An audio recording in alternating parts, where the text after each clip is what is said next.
Aujourd'hui, le sujet sera salé.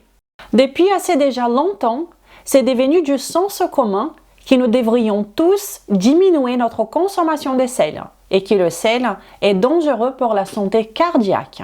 Il y a même une petite fierté dans l'affirmation suivante. Ah, nous consommons de moins en moins de sel, tu sais. Mais qui nous dit la science sur ces sujets? Le sel est un danger? Si oui, le mieux est d'en consommer le moins possible. Si vous voulez apprendre davantage sur ces sujets, alors je vous invite à me laisser un pouce en l'air, car comme vous le savez, cela me motive énormément. Et commençons tout de suite. Bonjour à vous, soyez les bienvenus sur cette chaîne, où vous trouvez chaque semaine des conseils exagérément honnêtes en ce qui concerne la science derrière la perte de poids, la santé et un style de vie sain.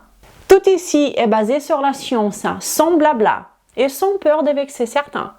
Et aujourd'hui, nous allons parler des sels.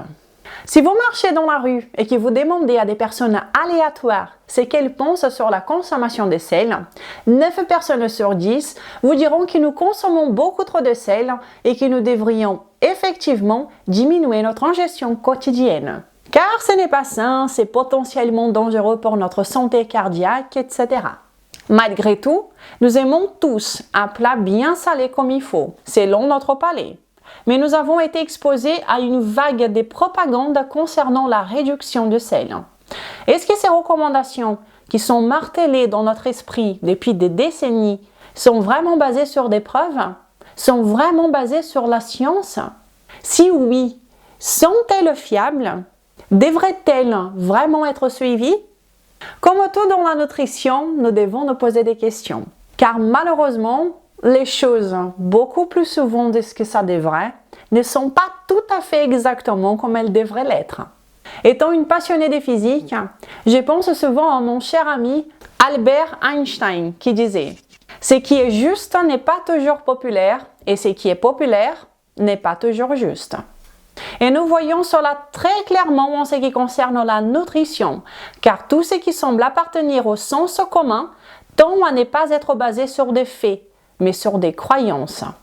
Allant même à des idéologies ou bien des raccourcis beaucoup trop simplistes. Et c'est justement pour cette raison que je dis ici depuis des années que nous devons cultiver en nous notre esprit critique, un scepticisme intelligent. Nous devons douter de façon intelligente, pas simplement parce que douter c'est cool. Interrogez-vous, parce que vous avez un véritable intérêt à comprendre ce qui se cache derrière toute information qui traverse votre chemin. Car personne n'est plus concerné par votre bien-être et votre santé que vous-même. En termes de sel, j'ai déjà parlé de cela il y a presque 5 ans sur cette chaîne, dans une vidéo que j'ai faite appelée « Le mythe du sel », où j'ai partagé beaucoup de données qui vont bien à l'encontre de ce que nous entendons. Vous pouvez vous laisser guider par ce qui apparaît dans les médias, les journaux, les magazines sur la santé, la perte des poids, etc. Ou vous pouvez économiser quelques années en ayant accès direct aux preuves, ou du moins à celles et ceux qui enquêtent sur les preuves. Ce qui est justement ce que je fais ici. J'adore faire cela, pour mon propre intérêt et pour celui de ma famille. Et puis, je partage ici avec vous sur cette chaîne au fur et à mesure que j'apprends.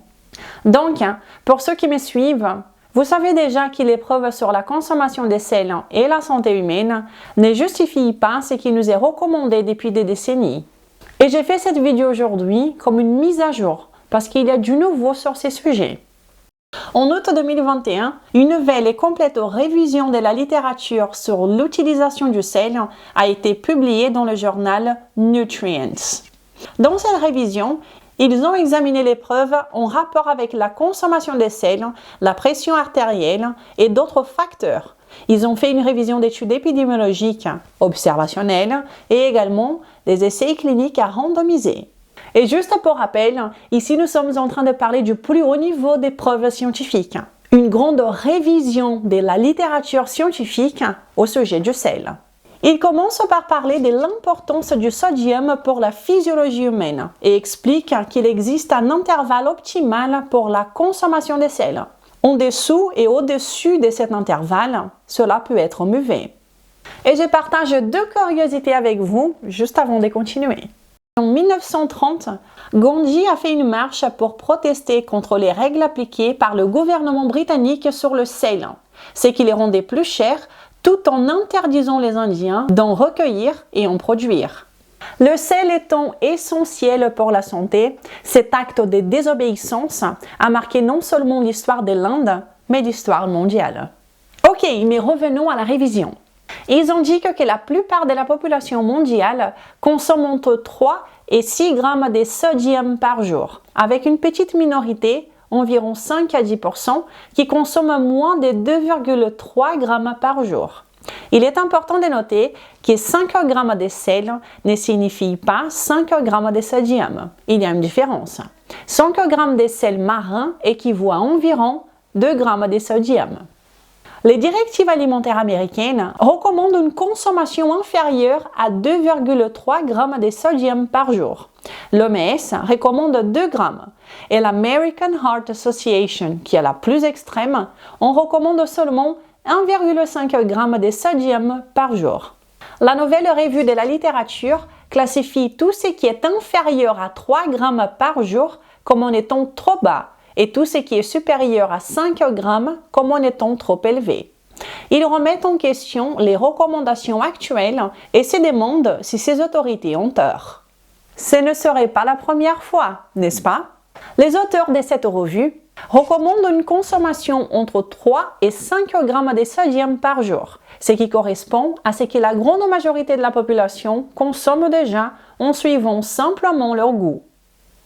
Bien sûr, nous ne pouvons pas parler des sels, des consommations de sel, sans parler des tensions artérielles. Mais avant cela, je voudrais vous inviter à vous abonner sur cette chaîne maintenant si vous ne l'êtes pas encore et à bien cliquer sur la petite cloche pour que vous soyez prévenus à chaque fois qu'une nouvelle vidéo est disponible ici. Je suis ici toutes les semaines pour vous aider du mieux que je peux avec mes vidéos. Je vous invite également à télécharger le guide gratuit du débutant pour m'aider définitivement et à me suivre sur Instagram. Et si vous appréciez cette vidéo, n'oubliez pas de me laisser un pouce en l'air. Ils ont également trouvé que les recommandations actuelles d'une faible consommation de sodium, qui suggèrent de consommer moins de 2,3 g de sodium par jour, sont principalement basées sur des études de courte durée qui mettent en relation la tension artérielle et la consommation de sel. Cependant, ces associations épidémiologiques ne sont pas toujours confirmées dans d'autres études et ne sont souvent pas statistiquement significatives. Par exemple, même si nous observons parfois des augmentations relatives de 20 à 30%, ces données ne sont pas statistiquement importantes et peuvent être influencées par divers facteurs de biais et des facteurs de confusion, chose qui arrive très souvent en épidémiologie. En ce qui concerne les essais cliniques, qui sont considérés comme les meilleurs niveaux d'épreuve car ils sont des interventions cliniques et non pas des simples observations, ils sont souvent de petites tailles et de courtes durées. Dans ces études, il a été observé que la réduction de la consommation de sel peut diminuer la tension artérielle à court terme, mais que le cœur s'autorégule avec le temps, rendant cette différence non significative. Les auteurs soulignent qu'il est presque impossible d'atteindre et de maintenir une faible consommation de sodium de moins de 2,3 g par jour dans une société libre, dans la vie de tous les jours. Même dans un environnement clinique, il est extrêmement difficile de contrôler la consommation de sodium des personnes à ces faibles niveaux, comme recommandé par les directives. Imaginez donc à quel point il serait compliqué de suivre les consignes de l'American Heart Association, qui est encore plus faible.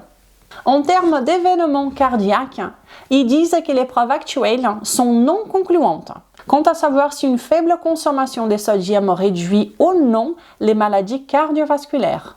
En l'absence des grands essais cliniques, cette question demeure sans réponse. En général, il conclut qu'il n'y a pas de preuves solides indiquant qu'une réduction de la consommation de sel à moins de 2,3 g de sodium par jour serait bénéfique et sécuritaire pour l'ensemble de la population. Il recommande une consommation de 3 à 5 g par jour, ce que la grande majorité des personnes font déjà. Ils affirment qu'il n'y a aucune raison de dire à la population de réduire encore plus leur consommation de sodium de 2,3 g au moins. Alors nous pouvons voir une fois de plus que la nature semble être vraiment sage. Qui l'aurait cru? Consommer du sel selon nos goûts paraît être la meilleure chose que nous pouvons faire. C'est intéressant, n'est-ce pas? Pensez-vous que dans le passé, nos ancêtres se demandaient s'ils étaient en train de consommer les bonnes quantités de sodium par jour? Bien évidemment que non. Le sel a toujours été précieux et utilisé par nous, également pour permettre de conserver des aliments, et cela depuis longtemps. Donc, pendant toute notre histoire, les populations ont consommé du sel, ce qui est très précieux depuis des millions d'années. Et le mieux à faire semble être ce que nous avons toujours fait, et c'est-à-dire simplement respecter notre palais. D'ailleurs, notre cœur est le résultat des milliers d'années d'évolution, justement pour nous guider, pour que nous puissions combler nos besoins, des sodium compris. Alors, pourquoi ne pas commencer à nous écouter un peu plus, à écouter nos instincts, et peut-être à écouter un peu moins ce que les médias disent ou les études de mauvaise qualité? La raison pour laquelle nous retrouvons tout et son contraire dans les médias en termes de nutrition, et beaucoup d'autres choses aussi, est pour le simple fait qu'ils n'ont aucune idée de ce qu'ils sont en train de dire. Et les plus pénalisés à la fin de l'histoire, ce sont les personnes bien intentionnées, qui ont envie de faire bien les choses, qui finissent perdues, ne sachant plus quoi faire au milieu de toutes les contradictions qui sortent dans les médias, en prenant des fois de mauvaises décisions. Donc, en ce qui concerne le sel, il est très clair, les preuves existent. Il y a des preuves claires à cet égard. L'état de l'art de la science actuelle, la toute dernière révision publiée, dit que consommer entre 3 et 5 grammes, ce que la population générale consomme déjà en moyenne, serait le plus approprié. Consommer plus que cela pourrait potentiellement être dangereux, et consommer moins, comme c'est conseillé par les directives, pourrait également être dangereux. Intéressant, non?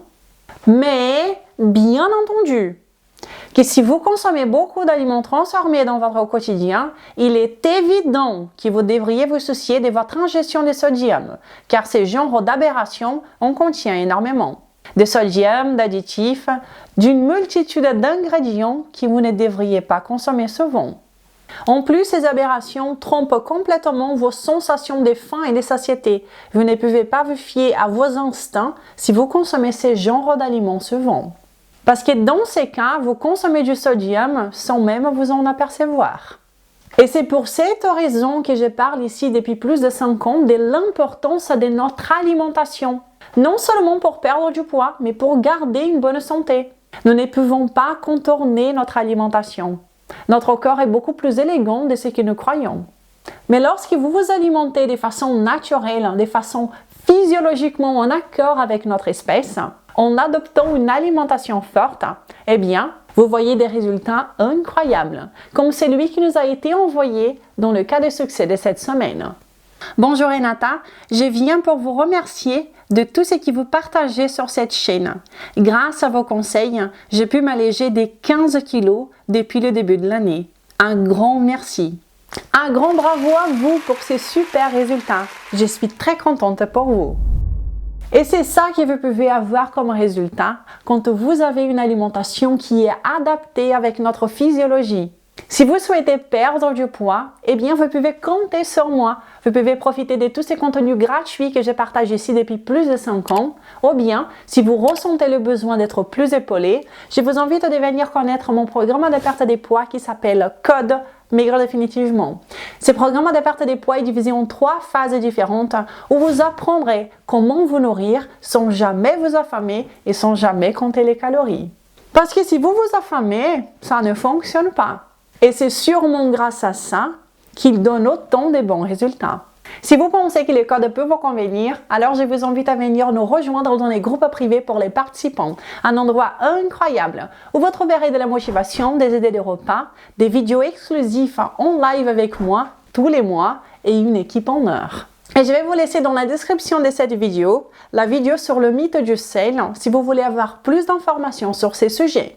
N'ayez pas peur du sel, il est essentiel. Encore plus si vous suivez une alimentation forte qui soit riche en vrais aliments. Et vous, est-ce que vous consommez du sel ou est-ce que vous avez peur d'en consommer? Quelle est votre alimentation? Comment vous vous sentez? Est-ce que vous avez du poids à perdre? Partagez avec moi un peu plus sur vous. C'est un plaisir pour moi d'échanger avec vous. Si cette vidéo vous a été utile, alors je vous invite à la partager amplement, à me laisser un pouce en l'air, à me laisser votre commentaire. Comme vous le savez très bien, toutes ces actions m'aident énormément avec ce travail que je fais ici toutes les semaines. Je vous souhaite une belle journée, un incroyable week-end et nous nous verrons la semaine prochaine. Au revoir!